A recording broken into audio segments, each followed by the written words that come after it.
Hola, ¿qué tal? ¿Cómo les va? Gusto de saludarles, queridos colegas, queridos alumnos, queridos estudiantes. Continuamos con nuestra sesión número 4 de la preparación de examen de grado de Derecho Civil. Nos corresponde revisar hoy día los cuestionarios número 7 y 8, esto es la teoría general de las personas, principio y fin de la existencia, y con posterioridad vamos a revisar los atributos de la personalidad. Les recuerdo que la metodología que utilizamos es leer preguntas y entregar la respuesta. Y en aquellos puntos que sea más relevante o más atingente el dar una explicación un poco más profunda, también lo vamos a hacer.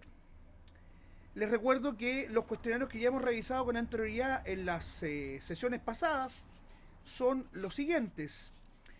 Vimos los principios inspiradores del derecho civil, vimos la teoría general de, de la ley, esto es teoría general de la ley e interpretación y costumbre jurídica.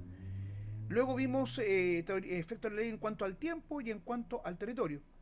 Y con posterioridad vimos la relación jurídica y los derechos subjetivos y posteriormente las personas jurídicas.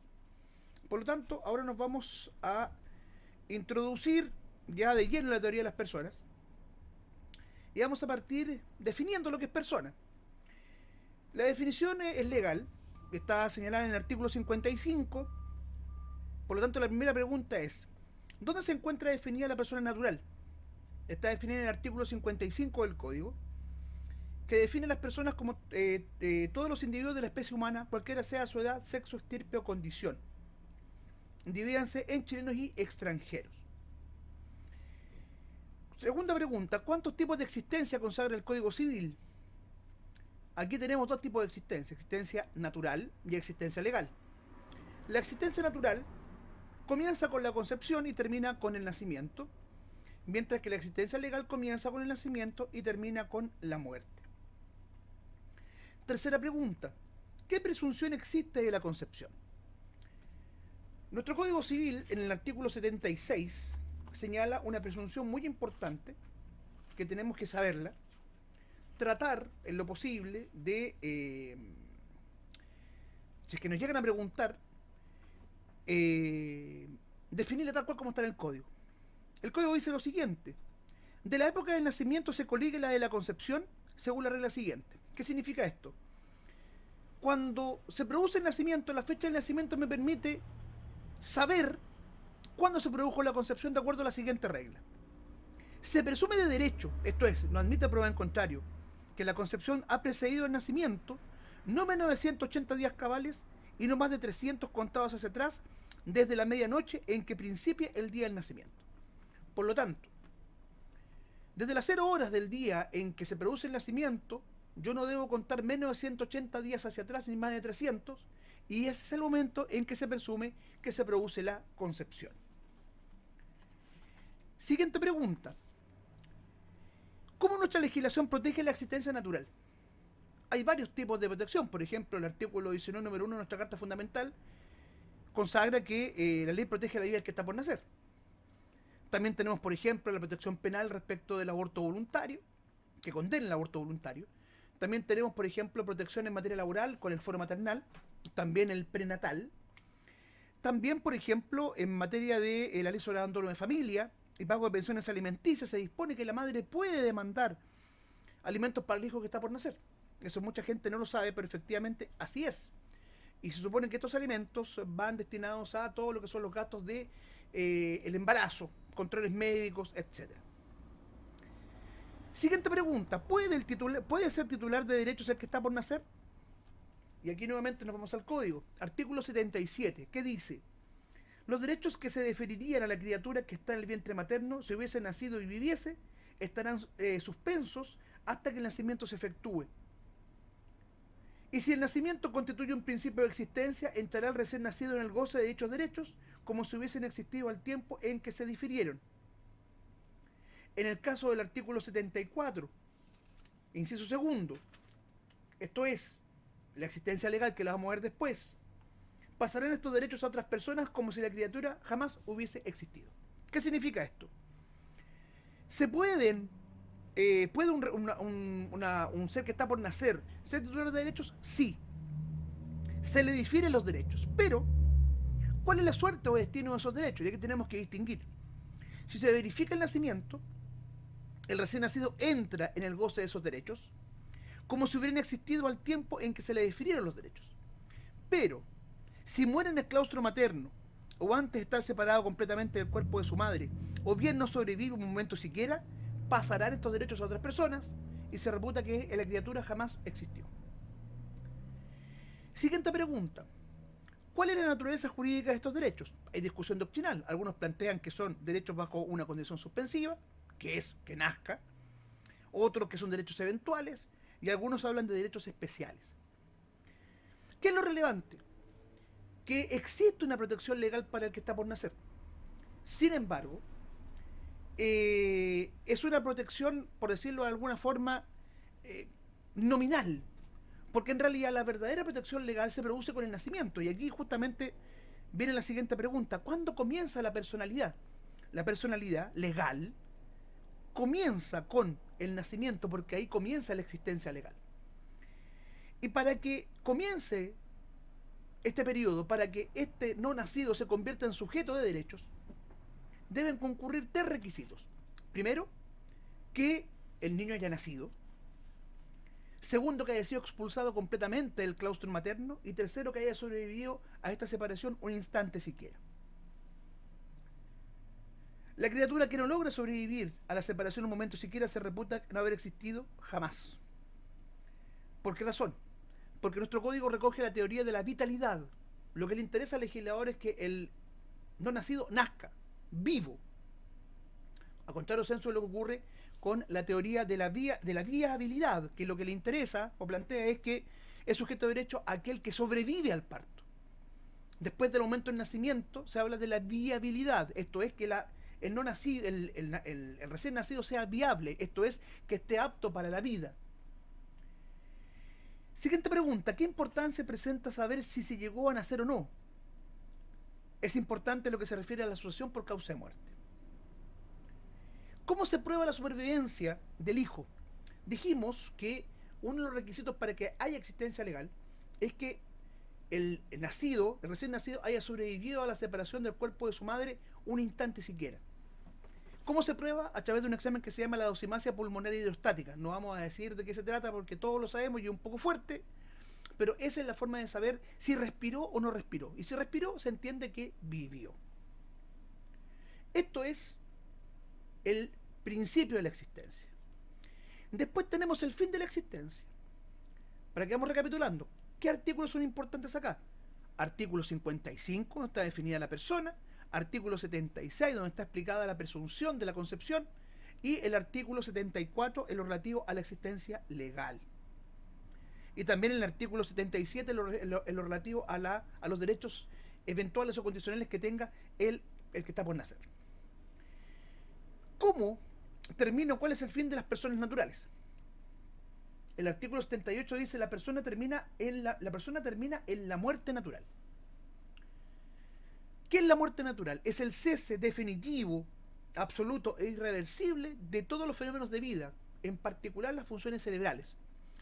¿Cómo se puede determinar la muerte cerebral de una persona? A través de dos encefalogramas planos que tengan una diferencia de 24 horas uno del otro. Si no hay actividad cerebral durante 24 horas, se entiende que hay muerte cerebral. Por lo tanto, hay muerte natural. Pero también hay otro tipo de muerte, que es la muerte presunta, que es la que vamos a revisar a continuación. Pero antes, la siguiente pregunta, ¿cuáles son los efectos de la muerte? Por ejemplo, se abre la sucesión, se disuelve la sociedad conyugal, se extinguen los derechos personalísimos, terminan algunos contratos intuito persona. Cuatro efectos, no más. Primero, se disuelve la sociedad conyugal. Segundo, se extinguen los derechos personalísimos. Tercero, se terminan algunos contratos y se abre la sucesión del causante. Es súper importante porque lo vamos a ver después en derecho de familia. Aquí hay una pregunta que es rara, pero eventualmente pueden hacerla. ¿Cómo se regula la muerte de dos o más personas en un mismo evento? La muerte de dos personas en un momento se llaman comurientes y está regulada por el artículo 79, que dice: si por haber perecido dos o más personas en un mismo acontecimiento, como en un naufragio, incendio, ruina o batalla, o por otra causa cualquiera, no pudiere saberse el orden en que han ocurrido sus fallecimientos, se procederá en todos casos como si estas personas hubiesen perecido en un mismo momento y ninguna de ellas hubiera sobrevivido a las otras. ¿Qué importancia tiene esto? Porque eventualmente una de las personas que murió puede suceder a la otra. Y esa es la importancia.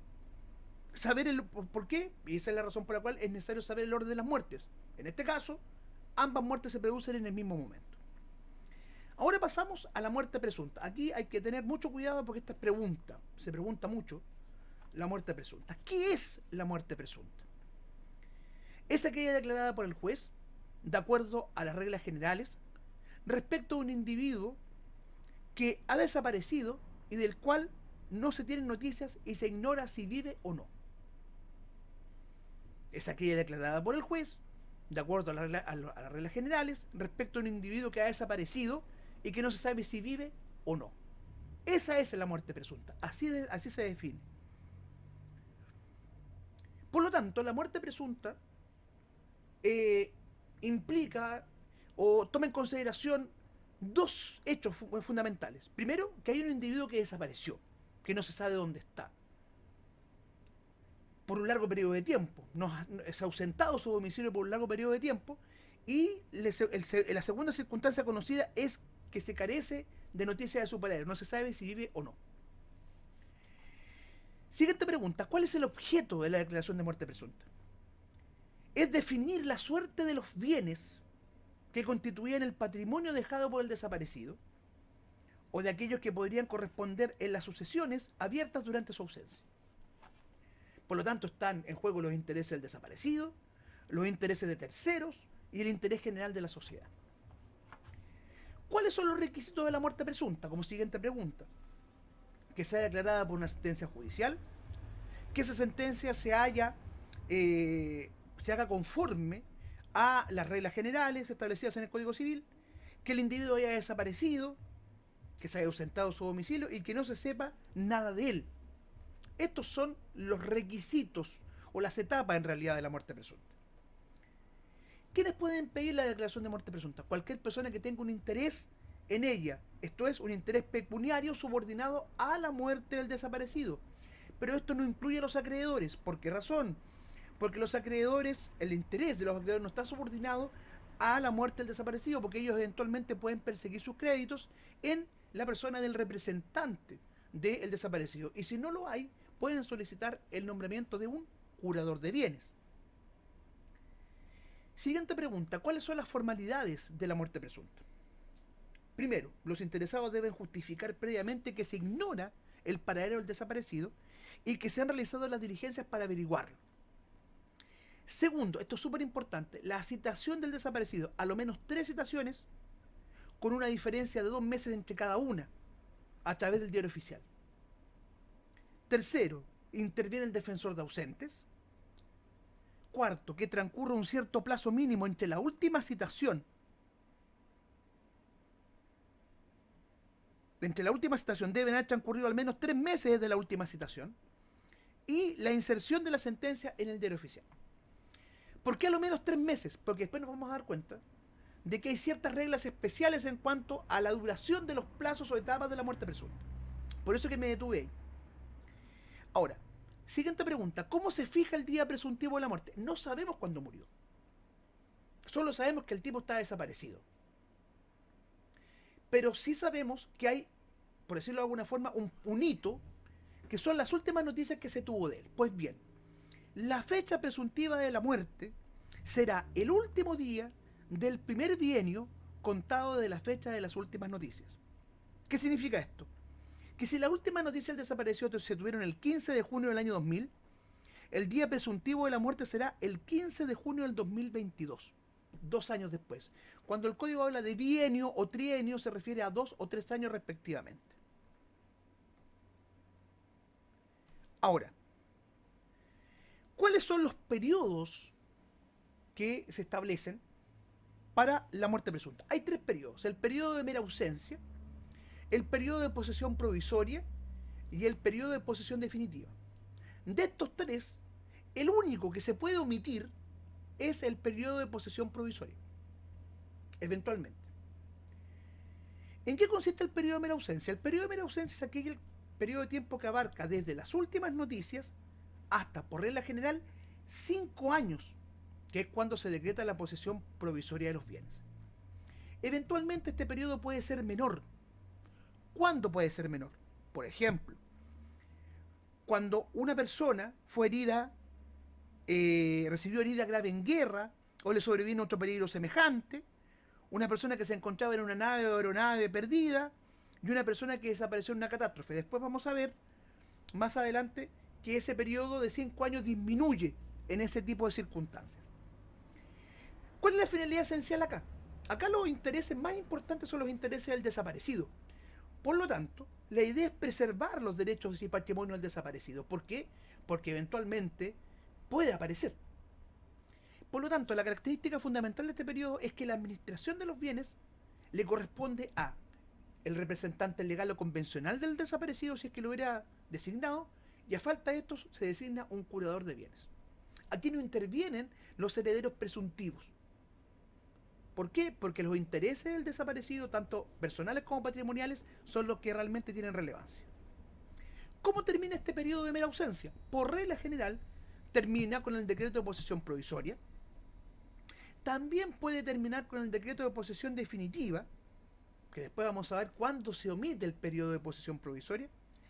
También termina si el ausente aparece, o cuando existe certeza acerca de la fecha real de la muerte del desaparecido. Eso son las circunstancias que pueden darse. Esto es, posesión provisoria. Segundo, el decreto de posesión definitiva, que el desaparecido aparezca o que se tenga certeza respecto a la fecha de la muerte del desaparecido. Pasamos a la segunda etapa, el periodo de posesión provisoria. Es aquel periodo que va desde el decreto del juez que concede la posesión provisoria hasta el decreto que concede la posesión definitiva del desaparecido. Por regla general, pasó un periodo de 5 años. Al cumplir los 5 años, termina el periodo de mera ausencia y entramos al periodo de posesión provisoria.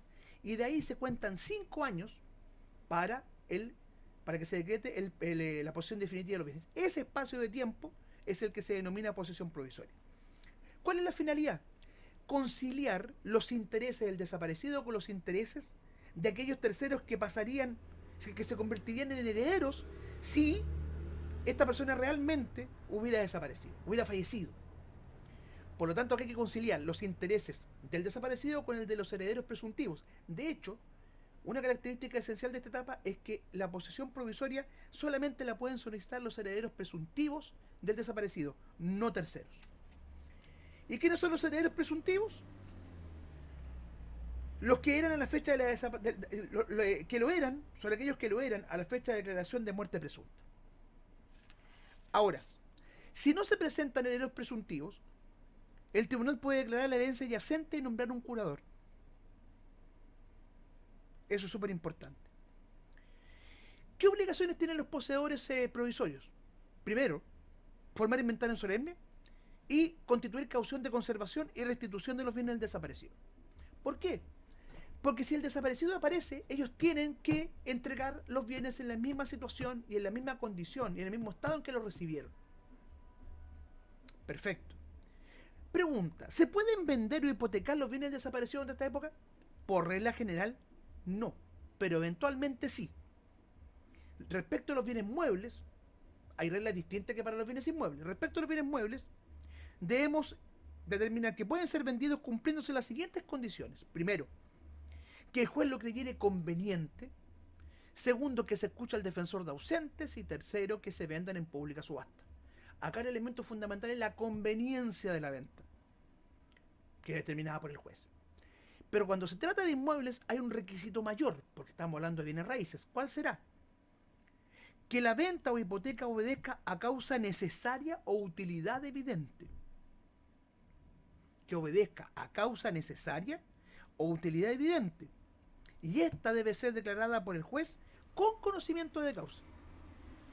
Vuelvo a repetir, se requiere que la venta o la hipoteca obedezca a causa necesaria o a utilidad evidente. Una u otra, o pueden ser ambas. Pero acá se habla de una u otra. Esto debe ser declarado por el juez, se debe escuchar al defensor de ausentes y la venta se debe realizar en pública subasta. ¿Cómo termina el periodo de posesión provisoria? ¿Con el decreto de posesión definitiva o con la reaparición del ausente o si se tuvieran noticias de la muerte que motivaran la distribución de los bienes del desaparecido de acuerdo con las reglas generales? Y pasamos a la última etapa, que es la etapa de posesión definitiva. Acá lo que se privilegia son los intereses de los herederos presuntivos. ¿Por qué? Porque ya ha pasado un tiempo razonable que nos permite hasta cierto punto llegar a la conclusión de que el desaparecido ya no va a aparecer. Por regla general, este periodo se inicia con el decreto de posesión definitiva de los bienes del desaparecido. Este decreto debe inscribirse en el conservador de bienes raíces del último domicilio del desaparecido y si no se inscribe será inoponible a terceros. ¿Cuál es la finalidad esencial? Conceder a los herederos el pleno derecho de uso, goce y disposición de los bienes del ausente, como si en realidad hubiese muerto. ¿En qué casos tiene lugar la posesión definitiva? Cuando cumplidos 5 años, esto es súper importante, aquí hay reglas especiales. En esta regla omitimos el periodo de posesión provisoria, porque dice, cuando cumplidos 5 años desde la fecha de las últimas noticias, cuando cumplidos 5 años desde la fecha de las últimas noticias, se probare que han transcurrido 70 años o más desde que el desaparecido nació. En este caso no hay posesión provisoria. Es decir, si han pasado 5 años desde las últimas noticias y se logra probar que han transcurrido más de 70 años del nacimiento del desaparecido, no hay posesión provisoria y se decreta inmediatamente la posesión definitiva. Cuando han transcurrido, y aquí estamos estos son los casos que decíamos delante, en que se omite la posesión provisoria. E incluso se reduce el periodo de mera ausencia. Cuando han transcurrido 5 años desde la fecha de batalla o peligro en que se encontró la persona desaparecida. Es decir, si una persona desaparece a propósito de una batalla o peligro, se omite la posesión provisoria y se decreta la posesión definitiva a los 5 años. Pero acá hay un caso en que el periodo de mera ausencia se reduce a 3 meses y se omite obviamente el periodo de posesión provisoria. Cuando han transcurrido 3 meses desde las últimas noticias del desaparecido, cuando éste obviamente ha desaparecido en nave o aeronave reputada perdida. Es decir, si el desaparecido iba en una nave o aeronave que se reputa perdida, cuando han transcurrido 3 meses desde esa fecha, se puede solicitar la posesión definitiva de los bienes. ¿Qué pasa si el desaparecido desaparece a propósito de un sismo o catástrofe? ¿Cuánto es el plazo? 6 meses. Tampoco hay posesión provisoria. Por lo tanto, en este caso, el periodo de mera ausencia dura 6 meses. Pero ¿cuál es la regla general? Que el periodo de posesión definitiva, la posesión definitiva de los bienes, se decreta cuando han transcurrido 10 años desde las últimas noticias del desaparecido.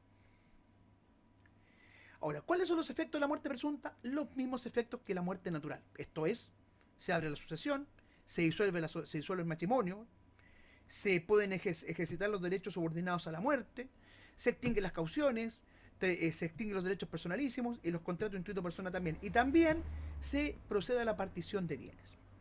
De hecho, uno de los efectos también de la declaración de muerte presunta es que se forma la comunidad hereditaria. Ahora, ¿en qué consiste la revocación del decreto de posesión definitiva? Habría que tener cuidado porque el código habla de rescisión del decreto de posesión definitiva. Bien digo. Y esto es inexacto. ¿Por qué razón? Porque en este caso no estamos en presencia de un acto que provoque la falta de eficacia de la declaración de posesión definitiva. No hay nulidad. Sino que es necesario y es más conveniente en este caso hablar de revocación. Revocación y no de rescisión o nulidad relativa. Artículo 94 dice: en la rescisión del decreto de posesión definitiva se observarán las reglas siguientes. Aquí el código hierra al utilizar el término rescisión, sino que corresponde hablar de revocación. ¿Cuáles son las causales de revocación? Las más importantes. Primero, obviamente, que el desaparecido aparezca. Eso es obvio. Segundo, que se tuvieran noticias exactas de la existencia del desaparecido o de la muerte real del desaparecido. En esos casos se puede solicitar la revocación. ¿Quién la puede pedir? El desaparecido, obviamente, los descendientes y el cónyuge del ausente. Pregunta: si el desaparecido aparece, ¿el matrimonio vuelve a su estado original? No. Es un hecho irreversible. Se disuelve la sociedad conyugal y el matrimonio deja de existir. ¿Plazo para pedir la revocación? No tiene plazo. Respecto del desaparecido. Respecto a los demás interesados solo dentro de los plazos respectivos a la prescripción contada de la fecha de su verdadera muerte. 4 años, según yo. Prescripción de la acción de petición de herencia. Ahora, ¿cuáles son los efectos de la revocación del decreto de posesión definitiva? Se recobran los bienes del desaparecido en el estado en que se encuentran. Segundo, los poseedores definitivos gozan de los bienes como dueños y no responden ni siquiera por culpa lata. Por eso no tienen responsabilidad en la devolución de bienes deteriorados, solamente los devuelven. Son poseedores de buena fe, a menos que se pruebe lo contrario. Por lo tanto, si bien es cierto que no responden de los deterioros, sí tienen derecho a que se elaboren las mejoras necesarias y útiles y que se hagan para sí de los frutos. Después, para terminar esta parte, tenemos una situación especial que se denomina la comprobación judicial de la muerte. La comprobación judicial de la muerte se define como aquella en virtud de la cual el juez decreta la muerte de una persona, aun cuando no se haya encontrado su cuerpo o no sea posible identificarlo, cuando la desaparición se ha producido en circunstancias tales que la muerte se tenga por cierta. Por ejemplo, si una persona se cae a un geyser, obviamente que lo más probable es que el cuerpo no aparezca. Por lo tanto, ahí hay un hecho donde claramente la muerte se tiene por cierta y no tenemos que esperar todo este tiempo, sino que se puede decretar la muerte por vía judicial. Esto es lo que se llama la muerte sin cadáver. Bien, con esto terminamos principio y fin de la existencia. Y ahora nos vamos a ir a los atributos de la personalidad. Ojo con algo, acá los atributos eventualmente hay que saber cuáles son. Esto es capacidad de goce, domicilio, patrimonio, estado civil, nombre y nacionalidad. Pero no todos se preguntan. Pero lo que sí se pregunta es qué son los atributos de la personalidad. Son las propiedades o características inherentes a todas las personas por el hecho de ser tales. Repito, son las propiedades o características inherentes a todas las personas por el hecho de ser tales. Es decir, todas estas características que acabo de mencionar, estas 6, son propias de la persona humana. Todos las tenemos. Esos son los atributos de la personalidad.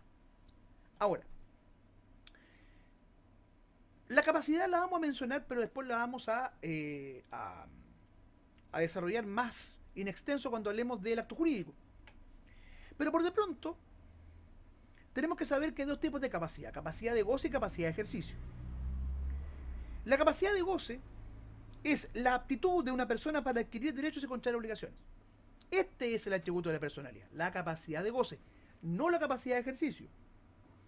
Porque la capacidad de ejercicio está definida en el artículo 1445, inciso segundo del Código, que dice que es la aptitud de una persona para adquirir derechos y ejercerlos por sí mismo, sin el ministerio o autorización de otra persona. Por lo tanto, si ustedes les preguntan ¿qué capacidad es un atributo de la personalidad? La capacidad de goce. ¿Por qué? Porque es la aptitud de una persona para adquirir derechos y contraer obligaciones.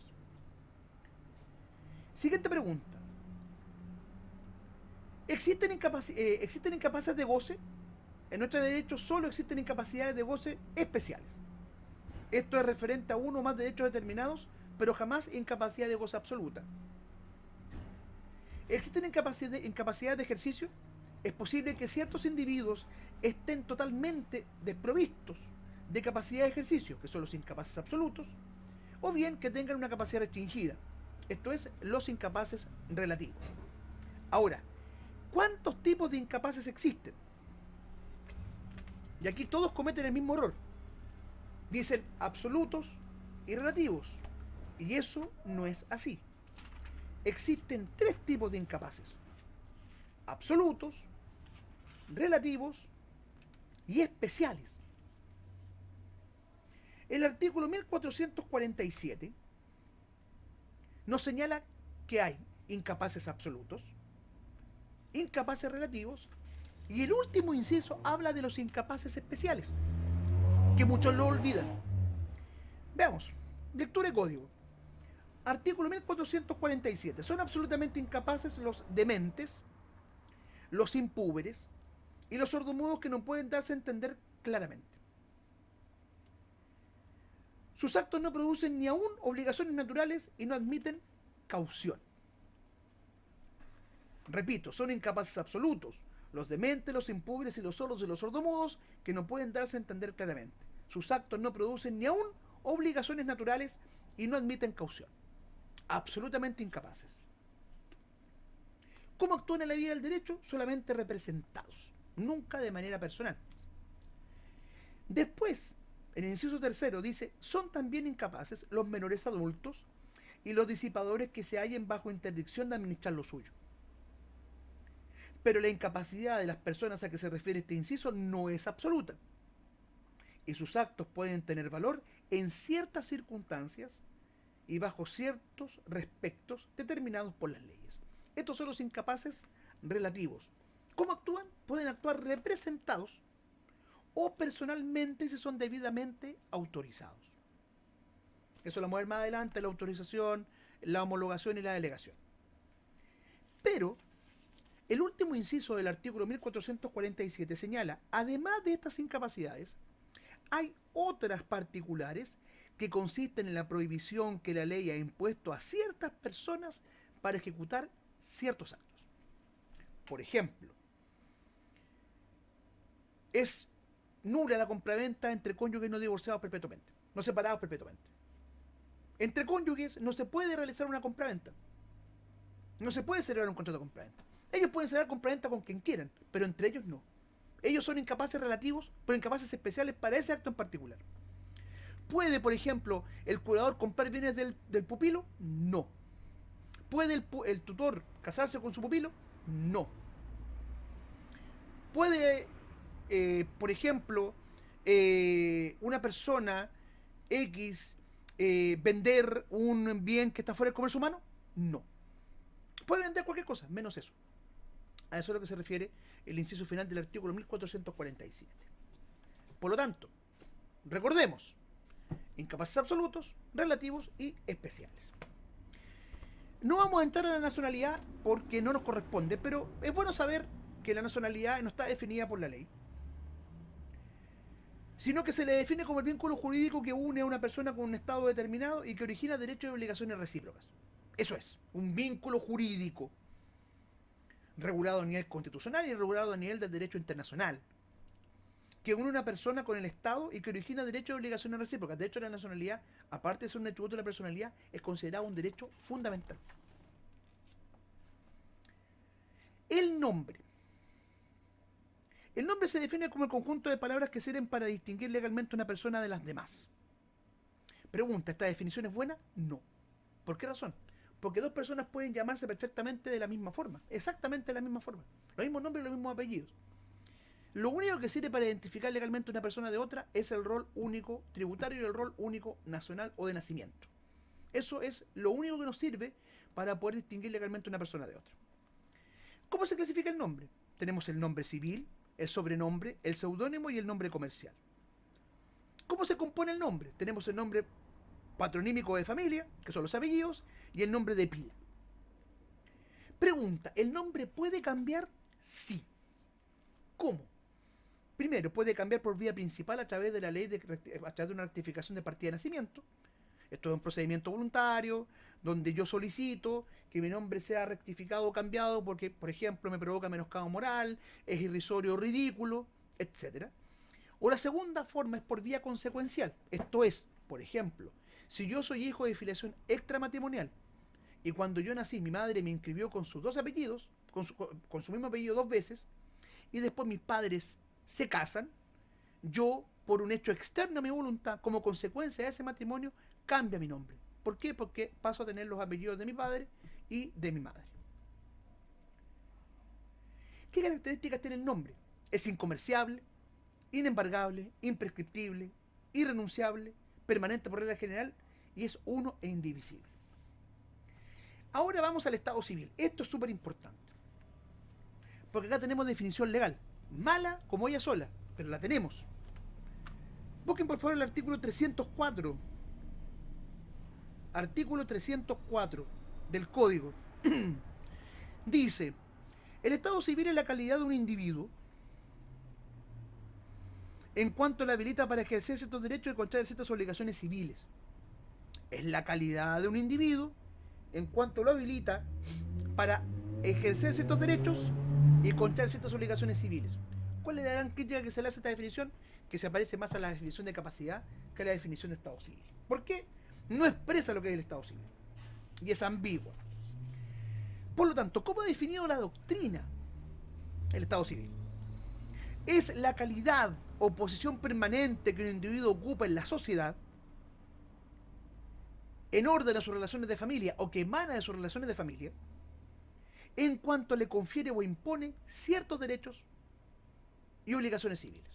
Repito, es la calidad o posición permanente que una persona ocupa en la sociedad y que deriva de sus relaciones de familia en cuanto le confiere o impone determinados derechos y obligaciones civiles. Esa es la definición más acertada. Porque efectivamente el estado civil surge de las relaciones de familia, es una posición que uno ocupa en la sociedad. Tenemos el estado civil de hijo, el estado civil casado, soltero, pero soltero no. Aunque en realidad sí, en realidad existe el estado, lo que pasa es que no se puede probar. Como hecho, ¿no? Casado, viudo, separado, divorciado, etcétera. Y todos esos estados civiles surgen como consecuencia de las relaciones de familia. Y me imponen ciertos derechos y también ciertas obligaciones civiles. ¿Qué consecuencias? Siguiente pregunta. ¿Qué consecuencias produce el estado civil? Da origen al parentesco e impone un conjunto de derechos y obligaciones civiles. ¿Cuáles son las fuentes del estado civil? La ley, en el caso del nacimiento, que da el estado civil de hijo de filiación matrimonial al que nazca dentro del matrimonio. Hechos ajenos a la voluntad del hombre, como la muerte, que impone al cónyuge fallecido la calidad del estado civil de viudo. Hechos que dependen de la voluntad del hombre, como el matrimonio, la adopción, el reconocimiento de un hijo, y por sentencia judicial, nulidad de matrimonio y divorcio. Si usted le pregunta cómo se adquiere el estado civil de divorcio, ¿cuál es la fuente del estado civil de divorciado? Una sentencia judicial. ¿Cuál es la fuente del estado civil de hijo? Puede ser un hecho que depende de la voluntad del hombre. Y si es filiación matrimonial, la ley. ¿Cuál es la fuente del estado civil del estado civil de viudo? En este caso, un hecho ajeno a la voluntad del hombre, que es la muerte. Características del estado civil. Todo individuo tiene uno. Es indivisible. Es incomerciable, intransferible, intransmisible. Y las leyes que lo regulan son de orden público. Este es un caso en el que la autonomía de la voluntad no tiene absolutamente ninguna cabida. ¿Pueden coexistir dos estados civiles o una misma persona? Sí, pero tienen que tener como origen, como fuente, hechos distintos. Por ejemplo, el estado civil de hijo, de filiación matrimonial, nace de la ley, y el de casado por un hecho voluntario del hombre. Esto es súper importante. ¿Cómo se prueba el estado civil? Tenemos medios principales y medios supletorios. ¿Cómo se prueba el estado civil por vía principal? Partida de matrimonio, partida de nacimiento, partida de defunción. ¿Cómo se prueba de manera secundaria o supletoria? Aquí tenemos que distinguir la prueba del matrimonio y la prueba de la filiación. Cuando hablamos de la prueba secundaria o supletoria del matrimonio, tenemos que podemos utilizar otro documento auténtico, sentencia que dé cuenta de haberse contraído el matrimonio, declaración de testigos o la posesión notoria del estado civil de casado. Esto es que una persona haya sido tratado como cónyuge, que haya sido presentado a nivel social como cónyuge, a vista y paciencia, así que nadie hubiera reclamado por un lapso de 10 años. Y la misma regla se aplica respecto a la filiación, pero hay otras dos formas. Primero, instrumentos auténticos. Segundo, juicio de filiación. Y en el juicio de filiación yo puedo utilizar cualquier medio de prueba, donde la pericia biológica es la más importante. Pero ojo con algo. Pero hay una tercera forma, que es la posesión notoria. Esto es que una persona ha sido tratado como hijo frente a todo el mundo de manera clara, a vista y paciencia de todo durante 5 años. ¿Qué ocurre si hay contradicción entre un juicio de filiación que determina que el padre de un individuo es A y la posesión notoria que dice que el padre es B? ¿Cuál de las dos prima? La posesión notoria, a no ser de que el tribunal considere lo contrario. Eso para que nos demos cuenta qué importancia tiene o cuán importante es la posesión notoria. Y esta pregunta es muy importante. ¿Qué valor tienen las sentencias pronunciadas en materia de Estado civil? A diferencia de la regla general en materia de sentencias, a saber, el efecto relativo de la sentencia, esto es que solamente afecta a las partes que participan de ella, a las partes involucradas en el conflicto de relevancia jurídica, en este caso, las sentencias pronunciadas en materia de Estado civil tienen efecto erga omnes, esto es, son vinculantes para todo el mundo. Siguiente atributo de personalidad. Domicilio. ¿Hay definición legal? Sí. Artículo 59. Recuerden que Estado civil está definido, vamos a buscarlo por acá, en el artículo 304.